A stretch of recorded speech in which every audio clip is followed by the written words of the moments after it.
Hi everyone! Today we're going to be talking about coursework in the TMDSAS application.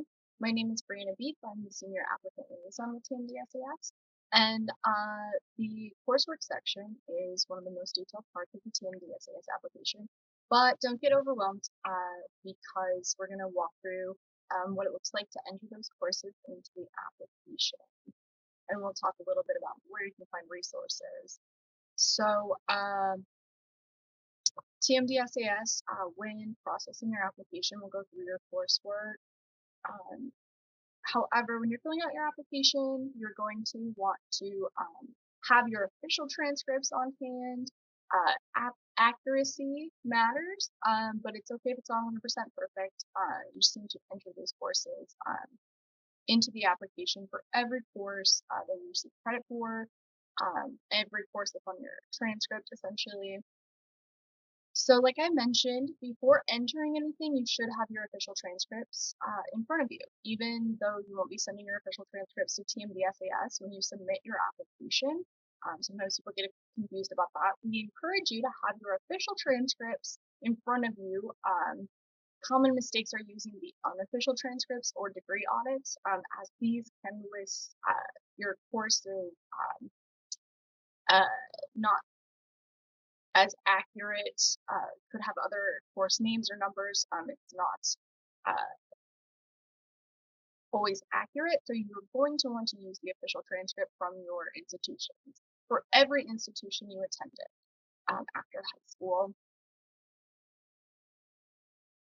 You're entering that coursework exactly as it appears in your official transcript, the course prefix, number, name, and credit hours.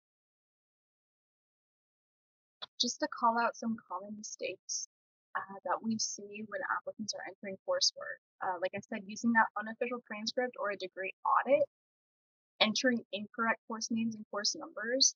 For example, if your main institution transcript lists transfer courses from, let's say, a community college, and instead of using that separate transcript to look up the course names and numbers and prefixes, you're using whatever is listed on your main university, how those courses transferred, they're most often incorrectly listed. So you're going to want to, for accurate course numbers and names, be using that community college transcript if you're entering that information, and then your main institution transcript for the courses that you took at that main institution. Another common mistake would be not entering all of your course attempts. For example, if you retook the same course for a better grade, you're going to need to enter all of those attempts.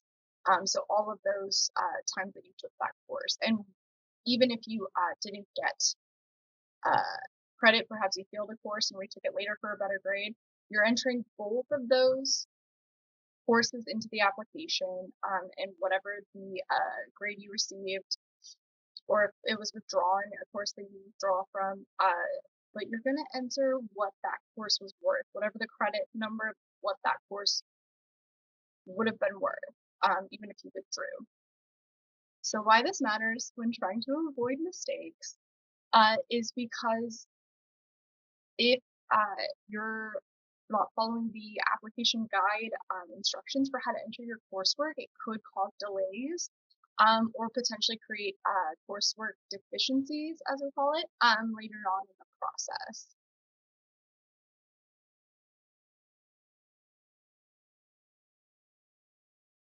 So the key takeaway here is to enter everything attempted, all the courses attempted, and repeats, withdrawals, or failed courses you are entering, all that information from your official transcript.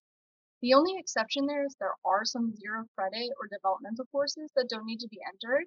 Now that doesn't mean if you didn't earn any credits for a course that you failed, it would be, this is more of like auxiliary courses that aren't worth credits and will be indicated on the transcript that way. The key inputs here that I want to explain is that your school and term, so they must match wherever that course was originally taken, not where it transferred to. For example, that community college course credit or AP credit granted by community college that may have transferred to your main university. You're going to want to list those separately, that AP credit, that or community college courses in general. You're listing it under whatever institution granted you credit for those, not the transferred courses, your main university. A lot of people get confused whether they're entering a course twice when it transfers. You're not. Should be only listing it once. So when in doubt, transfer credit goes under the original institution, and you'll want to look at the official transcript for that. Okay, so the course entry fields here, we have the course prefix and number, course name, credit hours, the grade you received, the type of course, whether that's regular course, RC, AP, if it's AP credit. So you're indicating if you what type of course it was, how you took that course, and then this question here, last time taken, yes, no. If you did not take that course again for a better grade, or perhaps you have credit for a science course, but later on you took that course in person, for credit, for a grade, then you would indicate, no to that first attempt under last time taken, and then when you enter the course again, where you have the grade attempt, you would select yes for last time taken. Your academic status, so that's freshman, sophomore, junior, senior. Pre-freshman would be that AP credit or dual credit that you may have taken in high school, where community college has granted you credit for those dual credit courses. And in the application guide, there is a detailed breakdown of how many hours, qualifies for what you're listing for freshman, sophomore, junior, senior. However, it usually follows an organic flow. Your freshman hours, you're usually hitting those, your first college semester and second college semester, sophomore the second year, and so on. But just know that there is like a more detailed hour breakdown. If you have questions about that, that is in the application guide.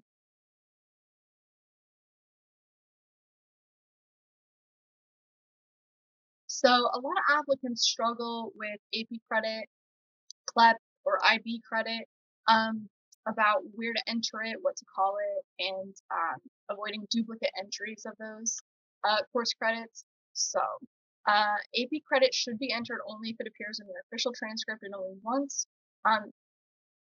You are not entering a lump sum credit, so if you have AP credit that's listed as a lump sum, you'll want to reach out to your registrar's office to see if they can get a breakdown for you for what the individual credits are, so that you can enter those into the application. The TMDSAS application guide has very detailed information for what to do for AP credit, for CLEP, and for IB credit, so you're going to want to look at that information. There are some examples there. There's even, if you scroll all the way down to the bottom, there's even more information. There's FAQs specifically about AP credit at the bottom of that coursework page. But it's important that when you're entering AP credit or CLEP or IB credit, you're using that PF, pre-freshman designation, for academic status, and entering that information as appropriate under the correct term. Dual credit must be entered under the institution where it was originally taken, which is usually a community college. So even if you didn't take the course on a community college campus, but you received that dual credit while in high school, there is a college that's granting you credit for that course, and that's the college transcript that you'll want to look at. So another common area of confusion is future coursework, planned courses, anything you're going to be taking in the semesters following the application deadline. After you're submitting your TMDSAS application, you may have an entire semester or two of planned courses. You're going to want to enter your planned courses. If you don't know what you're taking, it's okay. You can enter a placeholder under the course information as you put that in. You're just going to want to make sure that for any term that's listed in your terms attended, that you have coursework for entering underneath that term in the application. The TMDSAS application guide also answers questions about study abroad. There's some exceptions that exist, but you're just always following the transcript source. Whether that study abroad credit is listed under your main institution, or perhaps you're listing it as it appears on the study abroad institution. So you're going to want to look at the specific instructions in the application guide for that. So I know a big anxiety point is, or common concern is, what if I code my courses incorrectly?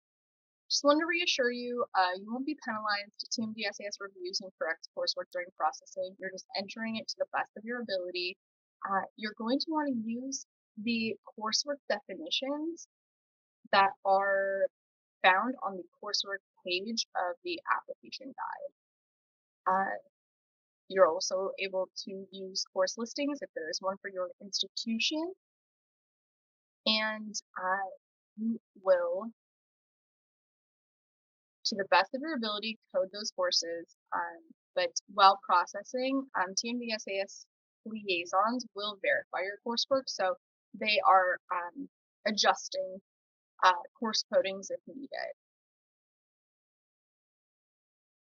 You are responsible for looking over your application coursework. After you get that email saying your application has been transferred to the school, so you're just going to want to go back and review just so you can see any of those coursework adjustments that were made to the coding, the course codings. You're going to want to look at your PCR, prerequisite coursework report, which becomes available after your application is processed. You're going to go through that just to check and see if you have any deficiencies. There's some information on the guide, as well as some videos that we've previously published that talk about what that PCR is and how to do it. All right, let's look at a few questions here. Do I need to fill every field perfectly? No, enter that information the best of your ability. Do go through the application guide though. The answers to 99.8% of your questions are going to be there. So you're going to want to look through all that information. And like I said up top, this is a more detailed section of the application, so take your time with it so that you're entering everything accurately. But like I said, we also are adjusting those course codings after or during processing. Can I submit without spring 2026 grades? No. You must have your spring semester 2026 grades in order to submit the application. So you're going to want to keep that in mind, that you will need those grades entered into the application before you are able to submit.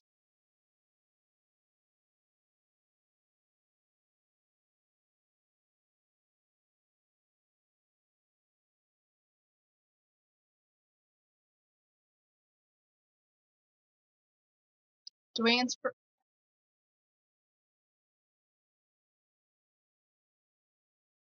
I enter transfer credit twice?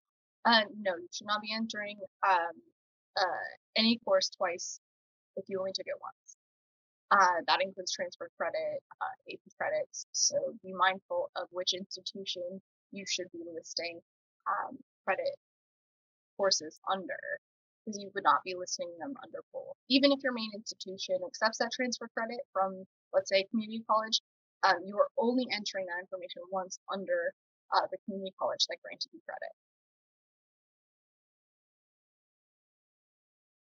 What if I don't know future courses, like which future coursework specifically you will be taking? That's okay. You can enter placeholder information, and even after you've submitted your application, you are able to later on update the coursework details once you know which courses for sure you will be taking. Same with your grades for that planned coursework. You will keep your TMDSAS login information handy because you will be going back even after you've submitted your application so that you can update your grades and they become available for that planned coursework.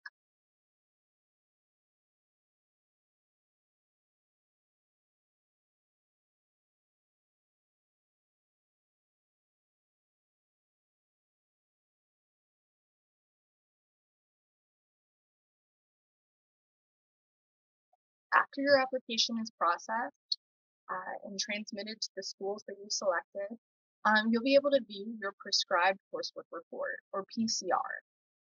This is located on the status page when logging into the portal. So once that becomes available, you'll be able to look through that. It shows how your courses were classified for your prerequisites, whether you meet those prerequisite requirements or if you have what we call deficiencies.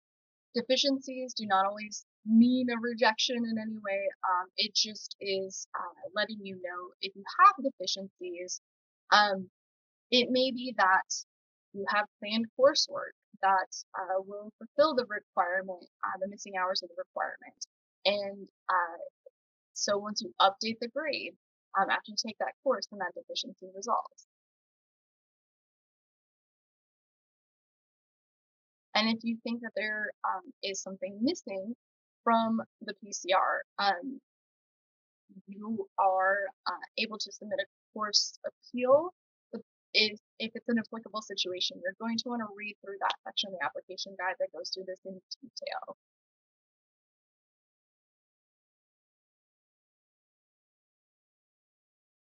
So, like I said, the coursework section can feel very detailed, but if you follow your transcript closely, use the application guide, then you really stay on track. Take your time, double check those course entries, and use the TMDSAS resources if you need support. There are some other coursework walkthrough videos that I'll link below. I'll link the other resources below on previous videos, so do check that out in the description. And we'll see you next time as we continue our workshop series. Thanks, everybody. Bye.